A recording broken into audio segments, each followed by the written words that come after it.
Il turismo di marca va a cavallo grazie alla prima ippovia tabellata del Veneto.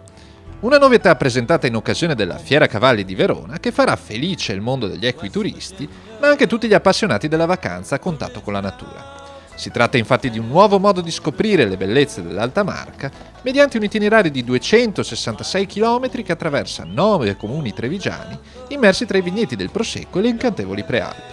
Sono quasi 270 km di percorsi, tutti tabellati, tracciati, tutti tracciati anche con il GPS, quindi per una nuova tecnologia per sviluppi futuri. 9 comuni della nostra pedemontana trevigiana, 270 km che in realtà diventano infiniti chilometri perché i percorsi sono ad anello, quindi si può partire da un punto e ritornarvi collegando diversi anelli con una varietà quasi infinita di percorsi. Un percorso completamente tabellato, in grado di fornire le indicazioni e i servizi fondamentali per l'equiturista.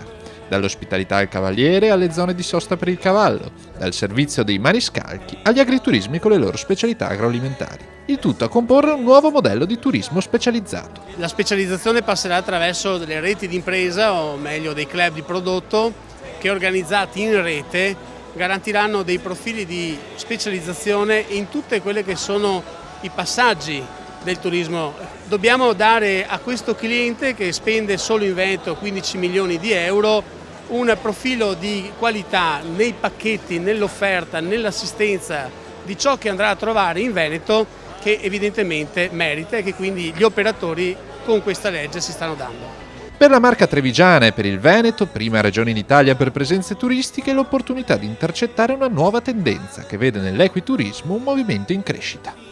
Una rete di ipovie che danno risposta non solo alle 3.600 aziende agricole, ai 13.000 cavalli, ma molto volentieri ai 70 milioni di turisti che ogni anno vengono in Veneto e ci attestano come la prima regione turistica d'Italia. 17 miliardi di fatturato vuol dire essere la prima industria, quella del turismo, che non può non avere il cavallo.